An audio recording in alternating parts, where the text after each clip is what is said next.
লন্ডনের ববি মুর স্পোর্টস প্যাভিলিয়নে অনুষ্ঠিত জাতীয় ক্রিকেট লিগ ডিভিশনের ম্যাচে অ্যাভেলি ক্রিকেট ক্লাব এবং নিউহাম ক্রিকেট ক্লাবের মধ্যে এক উত্তেজনাপূর্ণ লড়াই হয়ে গেল এই রবিবার।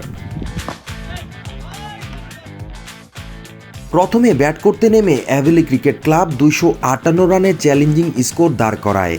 অ্যাভেলি ক্রিকেট ক্লাবের ইনিংসের শুরুতেই ওপেনার মোহাম্মদ আল আমিন এবং কার্লিন জয়ের দুর্দান্ত পার্টনারশিপ দলকে বড় স্কোর করতে সাহায্য করে। মাত্র 5 ওভারে তারা দুজন মিলে 58 রানের পার্টনারশিপ করেন। এ সময় আল আমিন 20 বলে 37 এবং কার্লিন জয় 20 বলে 32 রান করে আউট হন। তাদের এই শক্তিশালী সূচনার উপর ভিত্তি করেই অ্যাভেলির ইনিংস এগিয়ে চলে। এরপর হাদি 30 রান যোগ করলেও অধিনায়ক টিপু শামসুদ্দিন কোনো রান না করেই আউট হয়ে যান। তবে রাকিবুলের 57 বলে 50 রানের ইনিংস দলকে আরও শক্তিশালী স্কোর করতে সাহায্য করে। এছাড়াও জিয়াদ 35, মঞ্জুরুল 32, ম্যাডি 2 এবং শেষের দিকে সাইদুলের 6 এবং ঝলক 1 রান যোগ করেন। এই দলগত প্রচেষ্টার ফলে অ্যাভেলি ক্রিকেট ক্লাব 258 রানের চমৎকার স্কোর দাঁড় করাতে সক্ষম হয়, যা পরে নিউহাম ক্রিকেট ক্লাবকে 65 রানের ব্যবধানে হারানোর মূল ভিত্তি তৈরি করে। অ্যাভেলি ক্রিকেট ক্লাবের ইনিংসে সবচেয়ে বড় অবদান রাখেন রাকিব, যিনি 50 রানের মূল্যবান ইনিংস খেলে দলের স্কোরকে শক্ত অবস্থানে নিয়ে যান। তারা পজিশনে থার্ড আছে। এটা একটা অনেক হাই ভোল্টেজ গেম। আজকে আমাদের জিতাটা খুবই জরুরি এবং আমি খুবই আনন্দ ভোগ করছি যে আজকে আমি 50 রান করতে পেরেছি। যদি আরো ভালো লাগতো যদি রানটাকে আরো সামনের দিকে এগিয়ে নিয়ে যেত, কারণ মিডল অর্ডারে আমাদের একটু কয়েকটা উইকেট পড়ে যাওয়াতে আমাকে একটু স্লো খেলতে হয়েছে।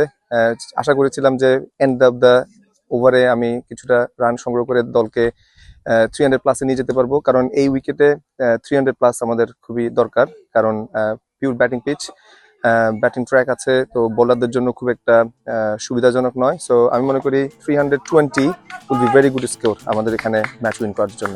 জবাবে নিউহাম ক্রিকেট ক্লাবের ব্যাটসম্যানরা শুরু থেকেই চাপে পড়ে যায়। অ্যাভেলির বোলারদের ধারালো আক্রমণের সামনে তারা তেমন প্রতিরোধ গড়ে তুলতে পারেনি।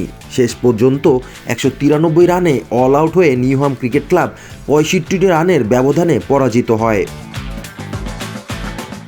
অ্যাভেলি ক্রিকেট ক্লাবের ম্যানেজার বিশ্বজিৎ ম্যাচের পরে সাংবাদিকদের বলেন যে তারা পরের বছরের জন্য বেশ কিছু পরিকল্পনা করছেন, বিশেষ করে বাংলাদেশের সাবেক জাতীয় খেলোয়াড় শুভাগত হোমের সঙ্গে পরামর্শ করে এগোনোর কথা উল্লেখ করেন তিনি আরও বলেন, অ্যাভেলি ক্রিকেট একটি কমিউনিটি মিক্স দল, যেখানে বিভিন্ন পটভূমির খেলোয়াড়রা একত্রে খেলছেন।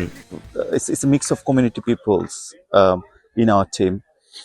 So in future we have planned to bring the couple of more teams like in our clubs, so lots of people, they will get the opportunity. Like so far we have the Ashaful for this season, and probably next year, I'm not sure we're gonna get him or not, but we have one more guys Shubhagata Home. He's also Bangladesh former the national player. অ্যাভেলি cricket ক্লাবের অধিনায়ক টিপু শামসুদ্দিন বলেন, গত বছর বাংলাদেশি জাতীয় cricketer Sabbir Rahman তাদের দলে খেলেছেন। এই বছর তাদের দলে বাংলাদেশের অন্যতম বড় তারকা খেলোয়াড় মোহাম্মদ আশরাফুল খেলেছেন। এর মাধ্যমে দলটি অভিজ্ঞতা ও কৌশলগতভাবে অনেক সমৃদ্ধ হয়েছে। প্রতি বছর আমাদের ইন্টারন্যাশনাল বাংলাদেশ থেকে ইন্টারন্যাশনাল প্লেয়ার বা প্রো প্লেয়ার খেলে থাকে। গত বছর সাব্বির রহমান, এবছর মোহাম্মদ আশরাফুল খেলছে। আর আমরা খুব মধ্যে চেষ্টা করি যেন খেলাটার মাধ্যমে সবাই একটা সুস্থ বিনোদন পায় এবং যেন ইয়াং জেনারেশনরা খেলাতে ইন্টারেস্ট পায়। অ্যাভেলি ক্রিকেটের এই জয় শুধু তাদের বর্তমান সাফল্যের প্রমাণ নয়, বরং তাদের ভবিষ্যতের জন্য একটি শক্তিশালী দল হিসেবে নিজেদের প্রতিষ্ঠিত করার ইঙ্গিত দেয় বলে জানান খেলোয়াড়রা। লন্ডন থেকে মইনুল হোসেন মজুমদার, আলটিমেট স্পোর্টস।